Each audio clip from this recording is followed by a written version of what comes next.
Rioting and mass looting broke out across Philadelphia last week after murder charges were dismissed in the case of a white police officer who shot an armed Hispanic suspect during a routine traffic stop. The incident was ruled as a justified shooting after body cam footage showed the suspect, Eddie Irizarry, producing a weapon and pointing it at officers during the traffic stop. The weapon in question turned out to be a knife.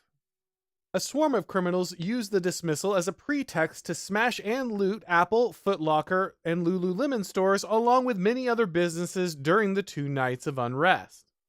A social media influencer known as Meatball livestreamed the riots on Instagram as she encouraged looters to steal iPhones in the name of racial justice. While over 50 arrests were made during the Philadelphia crime spree, most looters will face few if any consequences for their actions. This kind of violence and theft has become a regular feature of life in American cities, and major retailers are responding by closing stores and fleeing to safer areas. Municipal governments are increasingly unable to maintain order due to highly racialized politics, and this failure will bring about the end of our high-trust society. Civilization is a funny thing. When social cooperation is high and everything is working properly, the people of a nation barely take notice. But when the interdependent structures that allow for seamless operations start to fall apart, it suddenly becomes clear what was taken for granted. In a high-trust society, valuable items can sit openly on store shelves because shoppers can be expected to retrieve the item and pay for it at the counter. Shopping carts can be left outside a storefront because customers can be trusted to return them instead of leaving them strewn through the parking lot or stealing the carts at the first opportunity. Public transit can make movement throughout the city effortless because citizens can be trusted to keep the cars clean, stand in orderly lines, and not hop the turnstile for a free ride. A high-trust society can operate with remarkable efficiency because the population enforces the rules on themselves. No ugly and intrusive security measures are needed, no superfluous and silly safety devices are required because the common social custom and expectation of the people create a guard against delinquent behavior that is far more effective than any draconian top-down enforcement.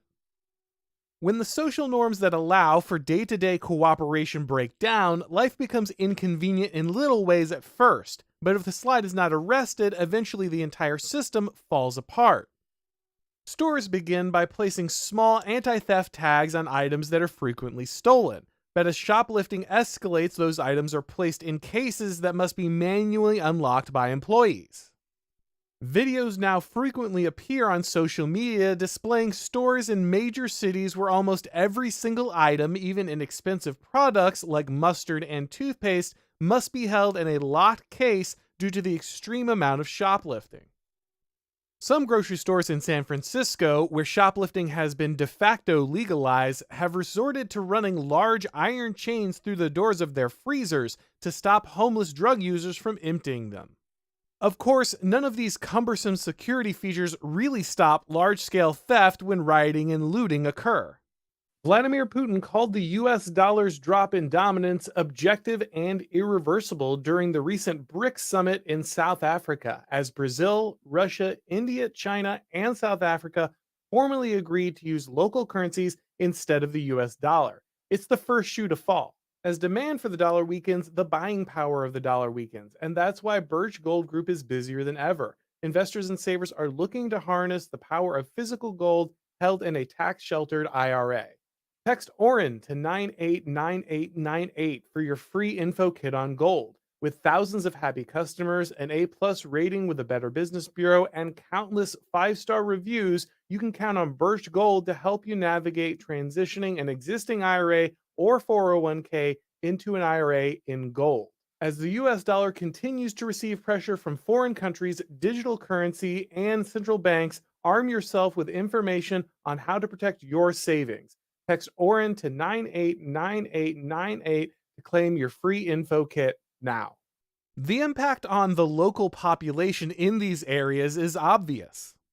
In addition to the physical danger, shopping in these areas becomes increasingly inconvenient and time-consuming as employees must unlock each item the customer intends to purchase. The employee and the customer begin to ask themselves if they're suckers for putting in a hard day's work and abiding by the law, while criminals routinely steal whatever they can with little consequence. Eventually, major companies realized there's simply no way to operate at a profit or provide a safe environment for their customers and staff, and they shut down operations.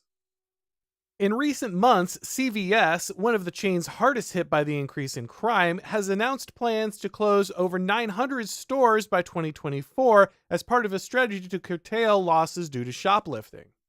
Its rival Walgreens plans to close 150 stores, and Target has announced that it will close several stores in major American cities due to violence and theft.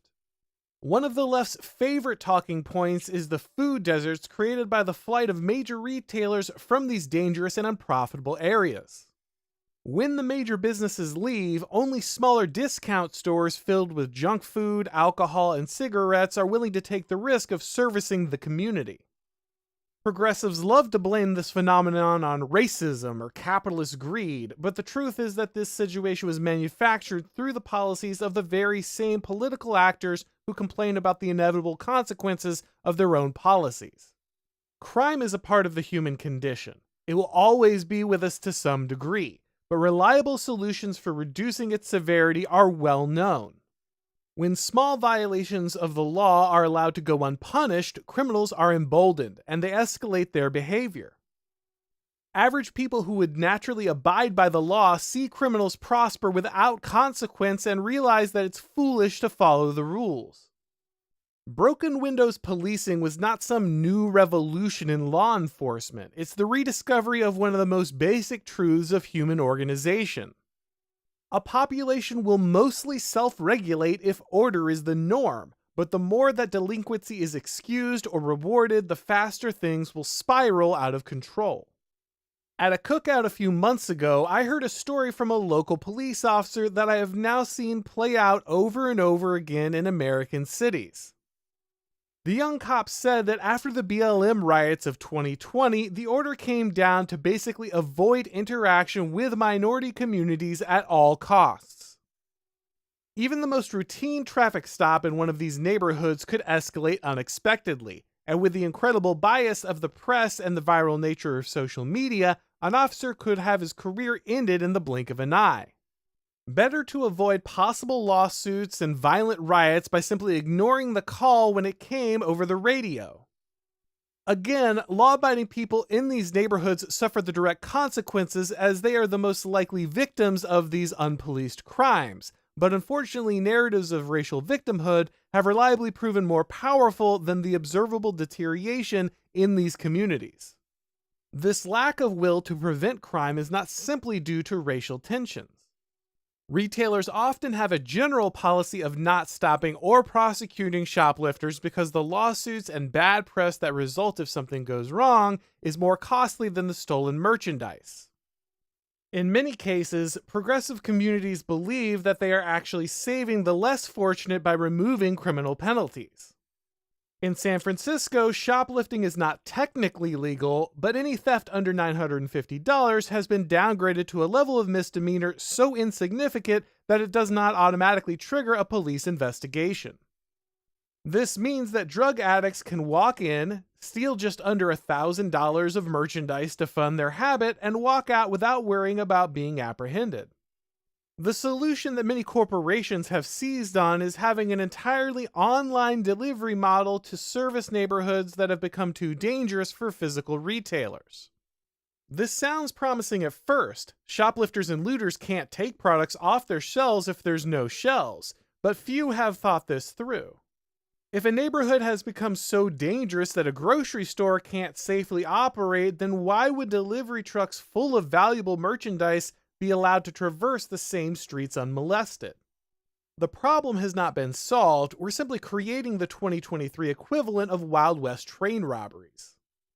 The refusal to police crime has a terrible impact on communities, but its worst aspect is the generational damage that it causes. Children grow up with metal detectors in their schools, bars on every window, and every item at the store locked behind glass. This has a deep impact and changes the social expectations of an entire generation. High-trust societies crumble and fall away as the shared commitment to community operation is replaced with a steal it before someone else burns it down ethic. As long as law enforcement, community leaders, and corporations are more worried about performative social justice than the safety and prosperity of the people they serve, there'll be no end to the looting. A society that can't find the will to protect itself from crime inevitably slides into third world conditions. Thanks for watching, guys. If you enjoyed this video, go ahead and click like, and if you haven't subscribed yet, now is a great time to do so. If you'd like to go ahead and get these broadcasts as podcasts, make sure that you subscribe to The Oren McIntyre Show on your favorite podcast platform, and when you do, leave a rating or a review. It really helps with the algorithm magic. If you'd like to follow me on Twitter, or Substack, or Gab, if you'd like to get these videos on Rumble or Odyssey, the links to do all of that are down below in the description. And of course, you can watch all of these videos and read all of my columns over at the Blaze. Thanks for watching, guys, and as always, I'll talk to you next time.